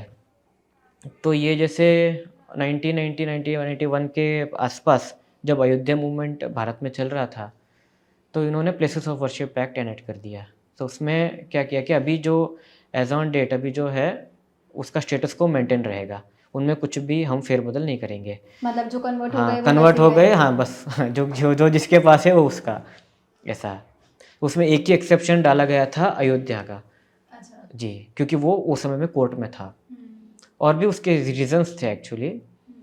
क्योंकि उस पक्ष में प्रमाण वगैरह थोड़े मजबूत थे और लोगों का जो माहौल था, तो और ज़्यादा विद्रोह की परिस्थिति ना हो जाए, उस रूप में उन्होंने ऐसा किया। अब वो भी केस देखिए कि 30 साल तो और चला, उससे पहले भी चल ही रहा था वो केस। तो बहुत लंबा पीरियड एक साइड को रिक्लेम करने के लिए हमारे जो वैदिक ट्रेडिशन है उसको लड़ना पड़ा। अब ऐसे बहुत सारे हज़ारों जैन मंदिर हैं जो या तो मस्जिद या अन्य कुछ भी कॉन्फ्लिक्ट्स में चल रहे हैं, मतलब या तो कन्वर्ट ही हो गए हैं और वहाँ के निशान भी मिटाए गए हैं। मॉस्क में कन्वर्ट हुए हैं, non Jain Indian origin religions traditions में कन्वर्ट हुए हैं। कुछ भी ट्रेडिशन नहीं है पर एक लोकल कल्ट है, किसी ने अपना ही खुद का एक चला दिया और कह दिया कि ये चीज़ भाई ये हिंदुइज़्म की है या इसकी है करके। अभी भी जो दूसरे केसेस चल रहे हैं जैसे काशी विश्वनाथ मंदिर का केस है, ये भी बहुत हर्डल्स है और वो रिक्लेम होगी या नहीं होगी depends upon the interpretation of this act, places of worship act. और जो मेजर लड़ाई चल रही है ये इसी के लिए चल रही है कि इसको रिकवर कर दिया जाए। इवन केसेस फाइल हुए हैं इसकी कॉन्स्टिट्यूशनल वैलिडिटी के ऊपर। मतलब इस एक्ट को ही अबॉलिश कर दिया अबॉलिश कर देना चाहिए कि ये एंटी कॉन्स्टिट्यूशनल है। आप किसी भी व्यक्ति की उसकी जो साइट्स है, उसका जो अधिकार है, वो आप कैसे कर्टेल कर सकते हो एक लॉ से? आप कुछ भी सोसाइटी के मॉरल के अगेंस्ट हो, उसके अगेंस्ट आप एक्ट कर सकते हैं। पर वो जो उसका अधिकार है, जो उसके पूर्वजों की संपत्ति है, उसको आप ये करने के लिए कैसे कर सकते हैं? और ये जानकारी होने के लिए शायद इतिहास जानना भी बहुत ज़रूरी है। यस, बहुत इम्पोर्टेंट है। देखिए जितना इम्पोर्टेंट एंशिएंट हिस्ट्री है, उतना ही इम्पोर्टेंट हमारी कॉन्स्टिट्यूशनल हिस्ट्री को भी जानना है और जो हमारी पास्ट मतलब फ्रीडम मूवमेंट के समय की और उससे पहले की हिस्ट्री को भी जानना ज़रूरी है। तभी आप इन चीज़ों को प्रॉपरली हम समझ पाएंगे। और मेन जो मैंने शुरुआत में कही कि कॉलोनाइजेशन का कॉन्सेप्ट जो हमारे यहाँ चला 700 ईयर्स का, प्रॉब्लम क्या है कि ये भारत कॉलोनाइज्ड हुआ और आज भी उसका इम्पैक्ट है, ये भारत के लोगों को पता नहीं है। उस तरह से बहुत ही क्लेवरली हमारे इंस्टीट्यूशंस को खड़ा किया गया, हमारी यूनिवर्सिटीज़, हमारे एजुकेशन सिस्टम को खड़ा किया गया। अब कोई भी एक चीज़ ये बोलेगा तो वो ऑड वन आउट हो जाएगा कि ये क्या ना समझ आने वाली बात ये आदमी कह रहा है करके। पर आपको जान के हैरानी होगी कि जो कॉलोनाइजेशन का कॉन्सेप्ट विश्व के बहुत सारी जो इंडिजिनियस कल्चर्स है उसको डिस्ट्रॉय कर चुकी है और मेजरली क्रिश्चियन कल्चर और इस्लामिक कल्चर में उनका ट्रांसफॉर्मेशन हो चुका है। आप उदाहरण है हमारे पास इजिप्ट का, ईरान, इराक, जैसे फिर अमेरिका वगैरह में भी जो पहले एक बहुत पुराने कल्चर चलता था, लोकल कल्चर, उनको तो पूरी की पूरी आबादी को मार दिया गया वहाँ पे। तो हम कह सकते हैं कि अभी तो इंडिया फिर भी इंडिया इसलिए है क्योंकि यहाँ पे जो आचार्य धर्माचार्य की जो परंपरा है वो मतलब कंटिन्यूड एग्जिस्टेंस में रही है। तो उन्होंने लोगों को, देखिए उनके भी बहुत कर्टेल कर दिए गए थे राइट्स, पर फिर भी जो हमारे यहाँ पठन पाठन की बहुत कम तो हो गया था पर एकदम ख़त्म नहीं कर पाए थे। उसी का रीज़न है कि आज हम 150 ईयर्स पहले हमारे यहाँ पे श्रमणों की संख्या अर्थात गुरु भगवंतों की संख्या 50-60 भी नहीं थी। हाँ, वो आज सोचिए वो लगभग अभी 9000 प्लस है एक एस्टिमेशन के हिसाब से। तो ये वापस ये हुआ है। तो धर्म परंपरा को पुनर्जीवित तो हम कर पाए पर जो मासेस में उसका जो इम्पैक्ट है उनके डे टू डे लाइफ में, उसमें हम कहीं ना कहीं थोड़े बहुत चूके हैं। तो ये इसमें ये इशू है। तो इसके लिए रिक्वायरमेंट ये है कि हमारे यहाँ पे हमारे कम्युनिटी में थोड़ी इंटेलेक्चुअल थिंकिंग को हमको यहाँ किस प्रकार से कर सकते हैं? मेन है ना कि हमारे यहाँ पे जिज्ञासा को बढ़ावा देना चाहिए। मैं ये मानता हूँ अगर आप में जिज्ञासा है तो आप नॉलेज अपने आप एक्वायर कर लोगे। You need not be dependent upon any third person. बहुत सारे चीज़ें हैं आपको वे अपने आप मिल जाएगी। और इस क्षेत्र में जिन्होंने भी काम किए हैं उनके वर्क्स को पढ़ना चाहिए। अब उनकी प्रैक्टिकल एप्लीकेबिलिटी के ऊपर हमको मेन फोकस करना है कि किस प्रकार हम कर पाए और हम एक्चुअली इन रियल सेंस में डेवलपमेंट को हम बढ़ावा दे सके हमारे कंट्री के लिए। आपका ऐसा कहना है कि जैन्स अपने हेरिटेज को कहीं ना कहीं निग्लेक्ट करते हैं, लेकिन अभी तो हम कितनी सारी प्रतिष्ठाएं भी देख रहे हैं, तो आपका ऐसा क्यों मानना है? देखिए ये मैंने ऑन रिकॉर्ड ये बात कही भी हुई है और इसका रीज़न है, इसका एक बड़ा रीज़न तो इग्नोरेंस है कि लोगों को पता नहीं है सब चीज़ों के सिग्निफिकेंस के बारे में कि ये एक सिविलाइजेशनल डेवलपमेंट में क्या मायने रखती है। अब जब रही बात प्रतिष्ठा की, वो तो देखिए पॉपुलेशन शिफ्ट होता है, लोग अलग-अलग क्षेत्रों में जाते हैं, वहाँ मंदिरों की ज़रूरत है, वो कर रहे हैं और करनी भी चाहिए, उसमें कुछ भी ये नहीं है। बात ये है कि हमारी जो ओल्ड साइट्स है, देखिए संसार में सब कुछ बदल सकता है, आपके मित्र समय के साथ बदल सकते हैं, आपकी जॉब बदल सकती है, आपका बिज़नेस बदल सकता है, नेता बदल सकते हैं, पर माँ-बाप कभी नहीं बदल सकते। तो आपके हमारे यहाँ पे तीर्थ को डिफाइन किया गया है कि व्हाट कॉन्स्टिट्यूट्स अ तीर्थ, और ये प्राचीन आगमों में बताया गया है। तो वहाँ पे बहुत स्पेसिफिकली कहा गया है कि जो तीर्थंकरों के रिलेटेड और अन्य आत्माएँ जिन्होंने पूर्ण ज्ञान, केवल ज्ञान आदि प्राप्त किया है, उनसे रिलेटेड जो भूमियाँ हैं, वो हमारे लिए तीर्थ स्वरूप है। जैसे हमारी कल्याणक भूमि। कल्याणक भूमियाँ हैं, पावापुरी है, समेत शिखर है, चंपापुरी है, और भी इस प्रकार की चीज़ें उनके एसोसिएटेड, और कुछ एक ऐसे स्थान जो डायरेक्टली तीर्थंकर से एसोसिएटेड नहीं हैं, पर उनके बारे में हमारे सूत्रों में बहुत कुछ वर्णन किया गया है। जैसे शत्रुंजय तीर्थ है, वहाँ पे एज़ सच किसी तीर्थंकर भगवंत का ना जन्म हुआ है, ना निर्वाण हुआ है, पर ये सिग्निफ़ाई करता है मासेस को कि यहाँ पे बहुत बड़ी संख्या में आत्माओं ने निर्वाण को प्राप्त किया है। तो हमारे लिए ऐसा नहीं है कि तीर्थंकर लीडर है तो सिर्फ उनके एसोसिएटेड भूमि हमारे लिए तीर्थ स्वरूप है, पर तीर्थंकरों द्वारा दिया गया ज्ञान से जिन लोगों ने अपना उद्धार किया है और उनसे एसोसिएटेड ये जो प्लेसेस है, ये भी हमारे लिए तीर्थ स्वरूप है। तो इसलिए उनका वखान तीर्थंकरों ने भी स्वयं किया हुआ है। तो जैसे शत्रुंजय है, अपने राजस्थान में आबू है, फिर आप डेक्कन में आएंगे तो श्री पर्वत नाम का एक तीर्थ है। उसके बारे में आचार्य हेमचंद्र सूर्य जी ने लिखा है कि इसका जो सौंदर्य है ना, कि एक साक्षात मेरू पर्वत के समान है। तो ये हमारे लिए तीर्थ स्वरूप है। पर आज क्या हो गया कि with the passage of time हम काफ़ी जो ये स्थान है उनको भूल चुके हैं। हम सोचते हैं कि वहाँ थोड़ा इनकन्वीनियंस है, वहाँ जाएंगे कैसे, या आज वहाँ पे इतना भव्य मंदिर नहीं है, इतनी व्यवस्थाएं नहीं है, तो हम जाएंगे कैसे। तो इसके कारण वो उपेक्षा के घर में हुए, और उपेक्षा कन्वर्जन का कारण बनता है। जैसे कोई भी पर्टिकुलर कम्युनिटी है, अब देखिए जैसे अभी राम मंदिर है, तो उसके लिए वो कम्युनिटी लड़ रही है। हम कहाँ शिखर जी में अतिक्रमण के खिलाफ लड़ रहे हैं ना, जो कोई भी साइट्स हमारे हाथ से गई है, हम उसके लिए कहाँ लड़ रहे हैं, क्योंकि हमको तो पता भी नहीं कि हमारी गई है। नेग्लिजेंस के कारण है, लॉस हो रहे हैं, वो हम उसका मैग्नीट्यूड ही हमको मालूम नहीं है कि ये कितना बड़ा है। तो ऐसे जो तीर्थ है उनको हमको रिक्लेम करना चाहिए, और रिक्लेम ना भी कर सके तो कम से कम वहाँ जो भी लैंड अवेलेबल होती है, वहाँ हमको जो भी वहाँ देश काल की परिस्थिति देख के वहाँ पे नवनिर्माण हमको कर देना चाहिए। जैसे शत्रुंजय तीर्थ है, ये कुमारपाल राजा के समय में ये काष्ठ का था, मतलब लकड़े का था, वुड का था। फिर उसको क्योंकि कुमारपाल के मंत्री को लगा कि ये अगर ये वुड का है तो ये तो कभी भी मतलब ये खतरे में आ जाएगा, तो उन्होंने उसको पूरा प्रॉपर स्टोन का बनाया जो आज दिन तक चल रहा है। अब क्या हुआ कि वहाँ की प्रतिमा 2 बार तो पिछले 700 साल में खंडित कर दी गई, तो हमने छोड़ दिया कि भाई अभी मंदिर खंडर हो गया, अभी चलो दूसरा बनाते हैं शत्रुंजय। ऐसा तो नहीं है, शत्रुंजय हमारी माँ समान है, वो स्थान कभी भी नहीं बदल सकता, तो उन स्थानों को नहीं छोड़ना चाहिए। पावागढ़ में जैन श्वेतांबर ट्रेडिशन के लगभग 10 एक मंदिर थे, उसके आर्कियोलॉजिकल रिमेन्स भी है, आज एक भी हमारे कंट्रोल में नहीं है। आज कंट्रोल में नहीं है तो हम छोड़ बैठे। अब गवर्नमेंट ने तो उसका विकास जो दूसरे मंदिर थे उनका कर दिया, जैन टेम्पल्स का नहीं किया है। तो हमारा रोल यही होना चाहिए कि हम वहाँ पे लैंड एक्वायर करें और वहाँ पे हमारा नया बनाए वापस जिनालय।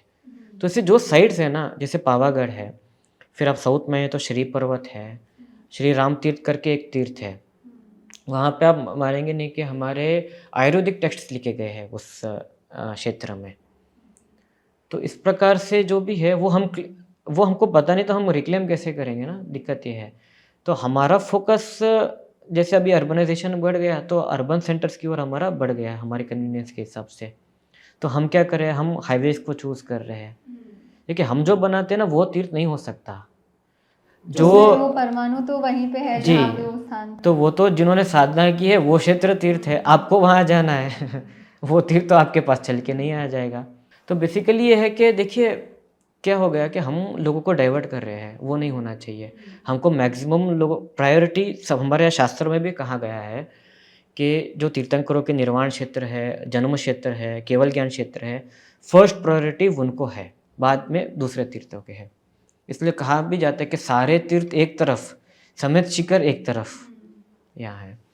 और बाकी ये है कि ये जो मूर्तियाँ वगैरह निकलती है, इनको रिक्लेम का प्रोसेस थोड़ा टीडियस है, मतलब उसमें काफ़ी सारे इश्यूज़ है, काफ़ी समय देना पड़ता है। आप एज अ प्रोफेशन आप एक सीए रहे हो और लास्ट 10 ईयर्स से आप इस फील्ड में जुड़े हो, तो कैसे आपका इस फील्ड से जुड़ना हुआ और आपके कुछ अनुभव हम जानना चाहेंगे। ये तो एक्चुअली एक तरह से हिस्ट्री में तो मेरा बचपन से इंटरेस्ट था, स्कूल्स के टाइम से भी। तब भी मेरी आपत्तियाँ हुआ करती थी कि हमारे सिलेबस में ये क्यों है, ये क्यों नहीं है करके। तो वो एक फाउंडेशन था। फिर उसके बाद जैसे मेरी 12th पास हुई, तो उसके बाद मुझे एक्चुअली जाना था ह्यूमैनिटीज़ में, आर्ट्स वगैरह के मुझे कुछ करने का मेरे दिमाग में था। पर कुछ संयोगवश हो नहीं पाया, मैंने सीए में एनरोलमेंट ले लिया। इस बीच एक्सीडेंटली मेरा एक विलेज में जाना हुआ, जहाँ पे इस प्रकार मैंने उपेक्षित मूर्तियाँ, इंस्क्रिप्शंस को देखा।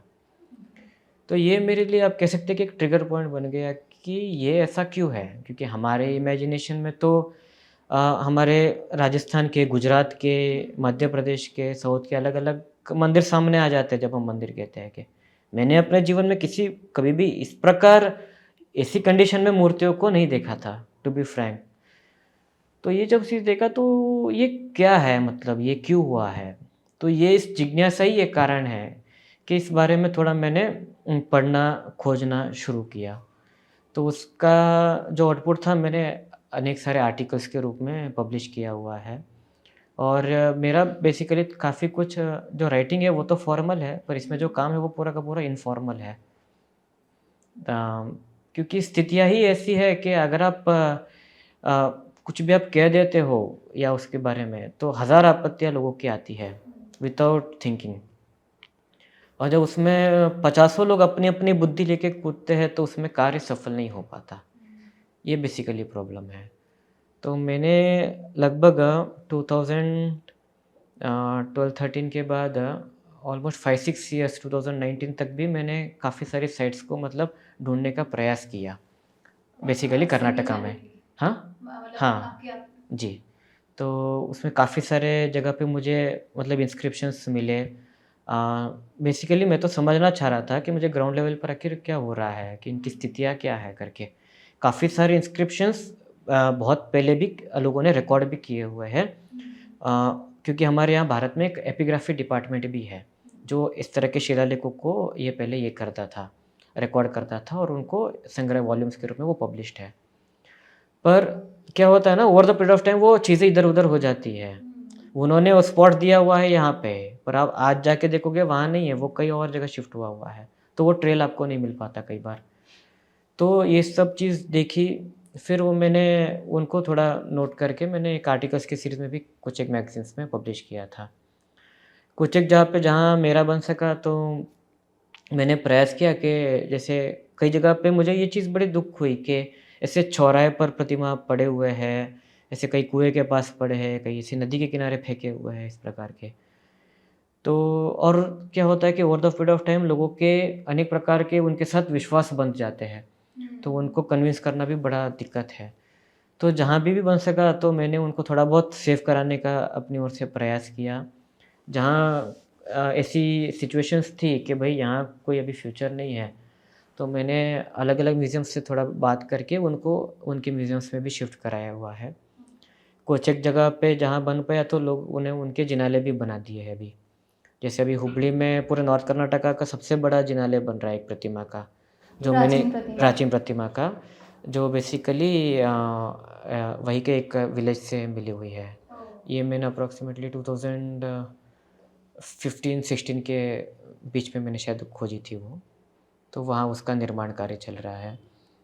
तो ये देखिए, ये इसका सिग्निफिकेंस 2 पर्पज़ से है। एक तो एंशिएंट आर्ट के फॉर्म के भी है, और दूसरा है कि जो लोगों की श्रद्धा है, उनके धर्म का वो प्रतीक है। आप सोचिए, पूरे जो प्रवचन का सार है, पूरे आगमों का सार, एक प्रकार से आप कह सकते हो कि वो जिन प्रतिमा है, वो उसको सिम्बोलाइज़ करती है। आज कई सारी कंट्रीज़, आज जैसे इज़राइल का एग्ज़ाम्पल से है, वो जेरूशलेम के लिए ही क्यों लड़ी? उनको तो वहाँ से भगाया गया था 1800-2000 ईयर्स पहले, पर वो उस चीज़ को भूले नहीं, सोचिए कितने पुश्तें उनकी चली गई, और उन्होंने 20th सेंचुरी में रिक्लेम कर लिया अपनी साइट। और अभी कहीं किसी को भी, और उसकी मेन उनको देख के सीखने हैं कि उन्होंने कितना सिक्योरिटी सिस्टम कितना मतलब वास्ट बनाया। हमारे यहाँ कई बार ये भ्रांतियाँ फैलाई जाती है कि ये चीज़ बाहर से ही है तो इसको मत अपनाओ, टेक्नोलॉजी बाहर से ही, इसको मत अपनाओ। देखिए, ये कुछ चीज़ों का इनको आपके कल्चर से लेना देना नहीं है। जैसे कुछ एक एडवांसमेंट्स बनते हैं, चीज़ें तो बदलती है, पर बेसिक तत्व नहीं बदलता। आज जैसे वो लोग हैं, तो वो लोग भी अपने रिलीजन को तो फॉलो करते हैं। आज उनकी पहले करोड़्स में थी, आज उनकी शायद सब मिला के भी 1 करोड़ नहीं है, पूरे आप पूरे विश्व के भी पॉपुलेशन, बेसिकली ज्यूज़ की बात कर रहा हूँ मैं।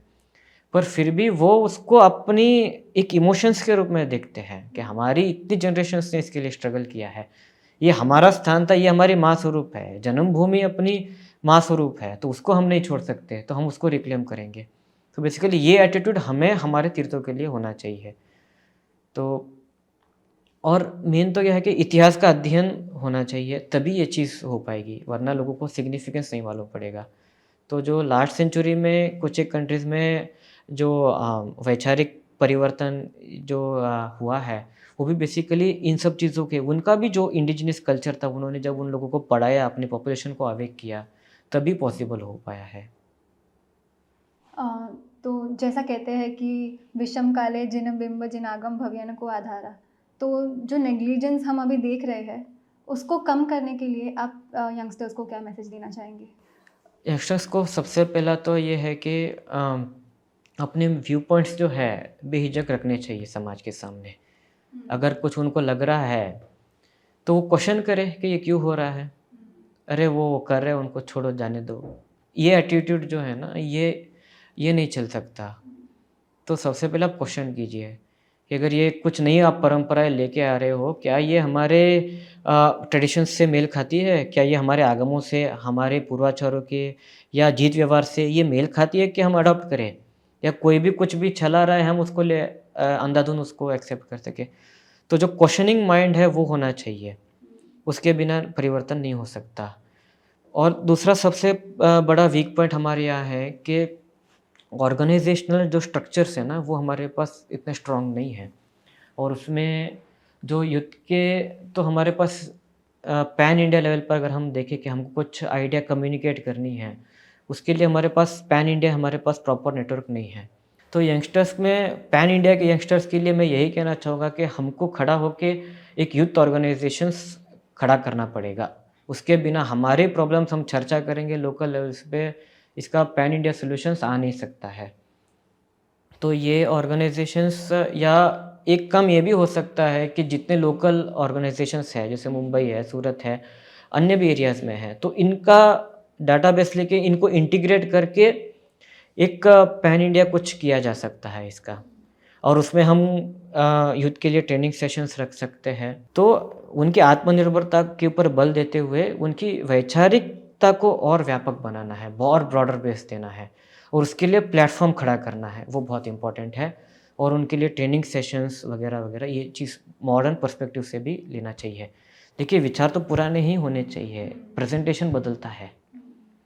आत्मा का इंडिपेंडेंट एग्जिस्टेंस है, ये तथ्य कभी भी नहीं बदल सकता। आज मतलब और भी कितना ही मतलब टेक्नोलॉजिकल एडवांसमेंट्स है, वो अपनी जगह पे है, वो एक व्यवहार है, वो चलता रहेगा, उसमें हमारा क्या ऑब्जेक्शंस है? अभी जैसे जैसे पहिया पहिया एक व्हील का जब इन्वेंशन हुआ, तो उससे गाड़ी भी बनी। उसके लिए देखिए, जिनको डकैती करनी थी, उन्होंने भी यूज़ किया। और जिनको एम्बुलेंस के रूप में यूज़ करना था उन्होंने वो भी किया। तो हर चीज़ का दो पहलू है, तो वो चीज़ को समझ के हमको आगे बस बढ़ना चाहिए। एडवांसमेंट्स को हम कैसे यूज़ यूज़ करते हैं ना, ये बहुत इम्पोर्टेंट है। नई-नई जो भी पद्धतियाँ आती हैं उनको हमको इनकॉर्पोरेट करना, काम मिनिमम टाइम में हम कितना आउटपुट निकाल पाएँ ये बहुत इम्पोर्टेंट है। तो बेसिकली जो हमारे आज भी मैं आपको बोलूँ भारत में बहुत सारे एरियाज़ ऐसे हैं ना, जहाँ पे उन लोगों को कुछ भी मालूम नहीं है। जैसे और जो भारत के बाहर तो और भी ख़राब सिचुएशन है, क्योंकि वहाँ कोई जाता नहीं है। कि भारत के बाहर भी ऐसी प्रतिमाएं नहीं, निकली प्रतिमा का नहीं, जो पॉपुलेशन है, तो उनके वहाँ जो कल्चरल अवेकनिंग है वो आप लाएँगे कैसे ना? जब कम्युनिकेशन गैप इतना बड़ा है। हम सोचते हैं हम यूट्यूब पे डाल देंगे, यूट्यूब पे तो लाखों लोग डाल रहे हैं, तो आपका कैसे रीच बढ़ेगा? ये भी तो सोचने जैसी बात है ना। जो फिज़िकल ऑन ग्राउंड जो काम है, उसको महत्व देना ही पड़ेगा, उसको आप इग्नोर नहीं कर सकते। और उनका एजुकेशन और प्रेज़ेंटेशन और कम्युनिकेशन, इन 3 चीज़ों पर बल देना है। हम कहते हैं कि हमारे पास पहले से था। अरे ये तो हमको पहले से पता था, एक्सेप्शन तो हमारे ग्रंथ में भी वर्णन है, पर कम्युनिकेटेड नहीं है ना। तो जो कम्युनिकेट हमने करेगा, कभी उसको दुनिया के सामने प्रेजेंट ही नहीं किया। हम कम्युनिकेट नहीं करेंगे तो कैसे ये होगा, मालूम पड़ेगा। अकॉर्डिंग टू यू इतिहास जानना क्यों ज़रूरी है? अगर आप इतिहास नहीं जानेंगे ना, तो आज आप जितने भी 50 लाख है या 40 लाख है, ऑफ़िशियल फ़िगर तो मालूम नहीं है कि कितने हैं। तो ये इसका मतलब आप 200 साल में तो ये और डिक्लाइन हो जाएगा ये नंबर्स। क्योंकि जो इंटेलेक्चुअली जो मॉडिफ़ाई करना है ना, everything is in the brain. तो इस प्रकार का इकोसिस्टम बना हुआ है। तो इसलिए अगर हम हमारे पाठशालाओं में, हमारे घरों में और इनफॉर्मली भी हमको जैन इतिहास और साथ-साथ नेशनलिस्टिक पॉइंट ऑफ व्यू से जो हिस्ट्री है, उसको सीखना, समझाना और पढ़ाना हमारे यूथ्स को बहुत ज़रूरी है। नहीं तो वो सिर्फ़ जिन्होंने भारत पर आक्रमण किए, उनके ही इतिहास पढ़ते रहेंगे। लास्ट 700 ईयर्स में okay, we were ruled by them, we were ruled by these invaders, ये इन्वेडर्स। हाँ, हाँ, बस कि भई हम लूज़र्स हैं, वही इनको बताया जाएगा। उनको नहीं पता चलेगा कि संप्रति कौन है, उनको नहीं पता चलेगा कि कुमारपाल कौन थे, उनको नहीं पता चलेगा कि राष्ट्रकूट वंश के राजा कौन है, उनको ये नहीं पता चलेगा कि नंद वंश के समय में और बाकी के कल्याण के चालुक्य, इस प्रकार से अलग-अलग डायनेस्टीज़ का हमारे यहाँ पे रूल रहा है। इनके समय में क्या कंट्रीब्यूशन, देश आज जो खड़ा है ना, ये इनके रूलिंग टाइम पे जो फाउंडेशंस बिल्ट अप हुए उसके ऊपर खड़ा है।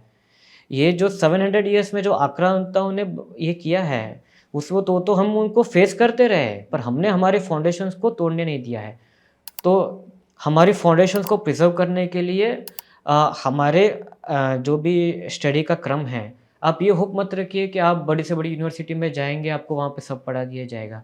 बहुत सारी यूनिवर्सिटीज़ में भी एक इकोसिस्टम चलता है कि ये कम्युनिस्ट के द्वारा कंट्रोल्ड है, ये इनके द्वारा कंट्रोल्ड है वगैरह। तो आपकी कम्युनिटी, आपका समाज, आपका इतिहास आप ज्ञात रखिए और उसको generations to generations pass on कीजिए। ये मेरा आपके इस प्लेटफ़ॉर्म से पूरे हमारे जैन यूथ और सभी लोगों को ये आग्रह रहेगा। आखिर में आप जैनिक विजन के लिए क्या कहना चाहेंगे? देखिए, ये जो जैनिक विज़न जो बेसिकली जो मैंने ये बात कही, उसका एक कंटिन्यूएशन भी है कि लोगों में सोचने को मजबूर कीजिए और उनके आइडियाज़ लाइए कि उनको क्या लगता है। तो इसमें बेसिकली एक काम आपको ये करना चाहिए कि ये इसको मात्र मुंबई तक आप सीमित ना रखें। जो आसपास के भी जो सब अर्बन एरियाज़ हैं ना, वहाँ आप जाइए, वो बहुत इम्पोर्टेंट है, वो नेग्लेक्टेड है। जो भी यहाँ की प्राइम लोकेशंस है, यहाँ तो कुछ ना कुछ धार्मिक गतिविधियाँ, लोग कनेक्टेड है या वहाँ कुछ ना कुछ एक्टिविटीज़ चलते ही रहते हैं। अब वो एरियाज़ चूज़ कीजिए जो वल्नरेबल कंडीशंस में है आज। वल्नरेबल मतलब ये नहीं कह रहा कि लोग तड़प रहे हैं, मतलब वैचारिक दरिद्रता जिन क्षेत्रों में आई हुई है या जहाँ पे बहुत बड़ा गैप है। जैसे मैं आपको उदाहरण बोलूँ, आचार्य धर्मसूरी महाराज हुए थे आज से 100 ईयर्स बैक। वो समय में काशी, एमपी के रेयर एरियाज़, गुजरात के रेयर एरियाज़ वो और उनके शिष्य विज़िट करके आए थे। वहाँ उन्होंने अनेक फैमिलीज़ को, जो पहले तो जैन थे, पर एक 50-80 ईयर्स का गैप होने के कारण परंपराएँ छूट गई थी, तो उनको उन्होंने पुनः मतलब अपने ट्रेडिशन से कनेक्ट किया था। दूसरी चीज़ मैंने ये कही कि जो ऑड एरियाज़ है, जैसे आज नोएडा है, नोएडा में क्या हो रहा है हमको कुछ भी मालूम नहीं है। फिर माइग्रेशन भी एक बहुत बड़ा चैलेंज है। माइग्रेशन सिर्फ ऐसा लगता है लोगों को, ऐसा नहीं कि सिर्फ जैन कम्युनिटी में माइग्रेशन है। आप भारत में देखिए, लेकिन उसके कारण ये गैप नहीं पड़ रहा है वैसा। उसके कारण गैप पड़ रहा है, ऐसा नहीं है, पर गैप पड़ रहा है तो वो फिलअप करना हमारा ये भी है। अब सोचिए मुंबई में सेटलमेंट कितना पुराना है, 100 ईयर्स पुराना ही तो है ना, 100 है, 120 ईयर्स मैक्सिमम। तो ये कवर अप किया ना मुंबई क्षेत्र को गुजरात से, जब यहाँ पे लोगों को शिफ्ट हुआ। अब सोचिए कुछ एक एरियाज जैसे राजस्थान का थड़ी प्रदेश है, राजस्थान का मेवाड़ प्रदेश है, वहाँ इतने सारे मंदिर हैं पर आज उनको पूजने वाला कोई भी नहीं है। ये सब कैसे हुआ? तो आपको जान के हैरानी होगी कि ये भी सब एक गलत नैरेटिव के कारण हुआ। ये जब कॉलोनाइजेशन का हमारे यहाँ पे एरा था, तो जो दो मुख्य ट्रेडिशंस थी, दोनों मूर्ति पूजा का विरोध करती थी।